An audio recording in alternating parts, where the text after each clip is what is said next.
Greetings, my name is Kerry and welcome back to my channel.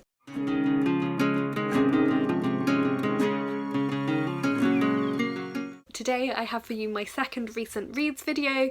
So these are books that I read between 22nd, 23rd of March and today, which is, I'm filming this on the 5th of April. I don't know how soon I'll get around to editing it because I've given myself such a backlog of videos to edit and upload. So I have read another 5 books and that is the intention, that when I read 5 books I will talk about them. So without further ado, I'm going to go into the books. So the first book I read was Lost for Words by Aoife Walsh. This is a middle grade contemporary about a young girl called Dallas. Her mother was knocked off her bike and died about a year before this book takes place. So she now lives with her older brother and younger brother who is autistic, and she also lives with her mum's partner Gemma and Gemma's daughter, and they live in quite a small house on a river. So it's a house, not like a riverboat, but it's quite small, so they feel very much on top of each other. Dallas is in the last couple of weeks of primary school, so she is aged 11 and is preparing to go to secondary school in September, and she and her friends are trying to enjoy their last days at primary school when Dallas finds out that the local library that serves her town is being shut down by the council. When she was younger she was a big reader, and it was something that she shared with her mum, and actually the day that her mother died Dallas was in the library reading and her mum had asked her to help her. It was a previous time they'd been talking about shutting the library and her mother had been going out to give out leaflets, and that's when she got knocked off her bike and was killed. So Dallas feels immense guilt about this and has not been able to go in the library since, and has been really wary of reading any new books because of not knowing what content they have in them. So it was really moving in that sense. Because the library meant so much to her mum, when she hears it's going to be closed she decides she wants to do something about it. So she and her friends and her family start trying to campaign to keep the library open, and they also get up to lots of hijinks as preteens tend to, and it was just a really sweet book, really lovely book. Aoife Walsh is a primary school teacher herself, so you could tell that it was written by someone that understands children and what they're like. I thought it handled the topic of grief really well. It also handled issues to do with racism and classism as well. There's one girl in Dallas's class who's like quite snobby towards Dallas and her friends. One of Dallas's friends is Asian and is trying to come to terms with her father who's single, starting to date. Another of Dallas's friends is from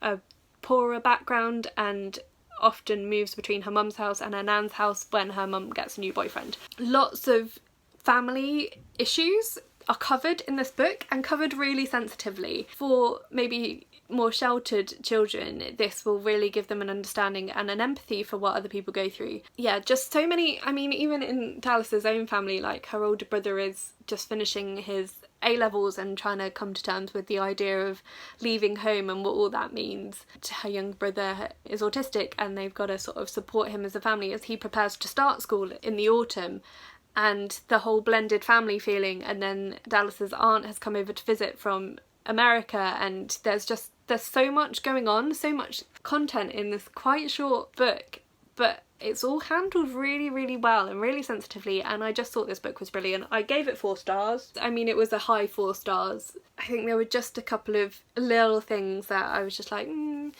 I can't even remember specifically what they were, but I really did enjoy this book and I really would recommend it to anyone. There's so much in there. It was just a really good book. So that was the first one. The next book that I finished was my favourite book in March, so I've talked about this a little bit in my March stats wrap up. This is The 7 Deadly Sins of Women in Leadership by Coleman. This is a Christian non-fiction book about what it means to be a female church leader, really. Well, saying that, it's not actually just about church leadership. I should make that clear actually. It's for any woman in leadership positions, whether that's in a church setting or a business setting or a family setting. It talks about all sorts of issues that you might come across as a woman in a leadership position and the ways that we can undermine ourselves. So it was in particular applied to church leadership because Kate Coleman is a Baptist minister. I think she was the first black woman to become a Baptist minister in the UK. I'm not entirely sure, but it's something similar. So she has a wealth of experience of church leadership that she's written this book out of that context. but a lot of what she says is applicable to other situations as well, other leadership positions. And actually she uses short case studies, little narrative extracts based on women that she knows and has helped, and because she does mentoring of leaders. Those are peppered throughout the book at different points, either to show a good example or a maybe less positive example of some of these issues that women in leadership often have, of different ways they sell themselves short. I gave this book 5 stars. I really enjoyed it. I found it really, really helpful to me, recognising some behaviours in myself. So, I mean, at one point she talks about, I think it's the first one she talks about, is limiting self-perceptions. So that means underselling yourself, really, underestimating who you are and what you can do.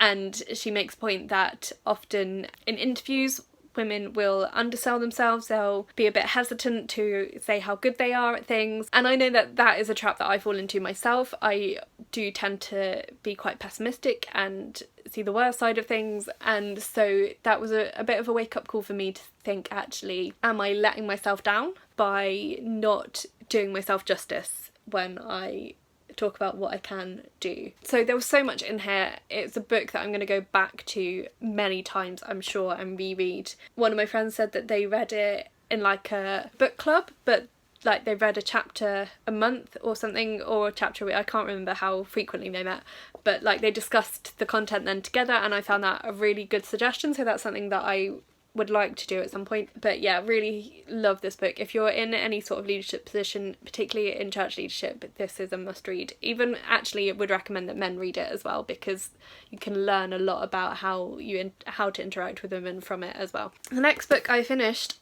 was The Good Immigrant, edited by Nikesh Shukla, but this is a collection of essays from 21 Black, Asian and minority ethnic writers in the UK about what it means to be Black, Asian and minority ethnic in the UK. So there were a lot of different perspectives covered, a lot of intersectionality as well, so some men, some women, some straight people, some gay people, bisexual, people with disabilities I think as well, and all sorts of different perspectives on what it means to not be white. This was a really important read for me. I do try and read a diversity of authors for this reason, to learn about people that aren't like myself and to check my privilege and to try and understand things from other people's perspectives. So there was a lot of stuff in here that I'd never even thought about, and that was a little bit of a wake-up call really, and really fascinating to read. I mean, I really highly recommend this. I think I gave it 4 stars in the end, because that's often the way with anthologies, essay collections. Some of the essays I really, really liked, others I didn't like quite so much. But there was a lot of really, really good content in there. This was our Ninja Book Club pick for February, so I finished it a bit late, but I did finish it and I really, really enjoyed it. So definitely highly recommend this one too. The next book I finished this yesterday. If you've seen my March stats wrap up, I had a bit of a rant about it, so I think I'm not gonna talk about it too much here. This was The Queen's Sorrow by Suzannah Dunn. I ended up giving this 2 stars because I just was very cross by the end of it. So for most of the book it was a solid 3 stars. It's fairly standard historical fiction set in Tudor times. The title and the cover and the blurb are all quite misleading because they imply that the book is about Mary Tudor, and she does feature, but she's only a minor character. For a lot of people on Goodreads, that was the reason why they had rated it quite low. That wasn't my main issue, because actually her actions did greatly influence the plot, even if she wasn't directly involved in all the scenarios. My main issue with the book, and I'm not going to go into a lot of detail here, as I say, because I did have a proper rant about it in that other video, but my main issue was the main character, Raphael, is a complete idiot and makes very questionable choices that end up really negatively affecting all the people around him. And the worst thing is that he thinks he's done the right thing, and his intentions were good, I'm not gonna lie. He thought he was helping, but he really wasn't, and just messed everything up massively, and it made me really, really angry. That all happened in sort of the last 30 pages, so I was reading it quite happily thinking, oh, you know, this is a fairly average 3-star read, but then wham, I was so angry.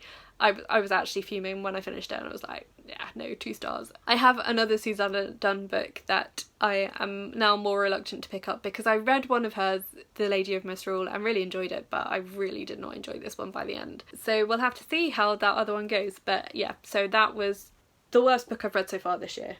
But then the next book I read was one of the best books I've read so far this year, which easily was a 5-star read. This is actually the first book I finished from my April TBR, so I've already won upon that. This is The Boy, the Mole, the Fox and the Horse by Charlie Mackesy. It's a picture book, essentially, but it is just so beautiful. I'm going to show you some of the illustrations because they are just gorgeous. This is just a lovely little... I mean, it is kind of a story about a boy.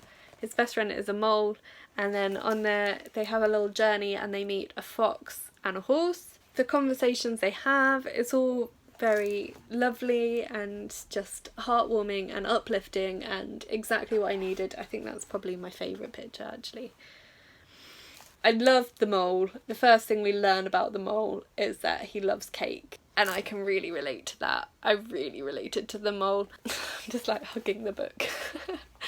I finished it this morning and I did just sit there and hug it for a couple of minutes because it's just lovely. It's a really, really lovely book. I can't explain enough how beautiful and uplifting it is. And a lot of it comes down to like caring about the people around you and loving them for who they are and trusting that even in the worst situations, having hope that things will get better, which I think is why it was such a good thing to read now. I don't have a lot more to say about it really, other than that if you need a boost, if you need something to uplift you at this time, get this book. I'm so glad I bought it. So this was recommended by someone at work and they've actually been sharing pictures from it on our work group chat to try and encourage us all at the moment. I'd seen it in a bookshop a couple of weeks ago because this person had previously mentioned it as a book that she thought I would really like, and I hadn't bought it. And when we started working from home and she mentioned it again, I was like, I nearly bought it the other week. And then I thought at that point there were still bookshops delivering stuff, so I managed to find it on 8 Books and ordered it and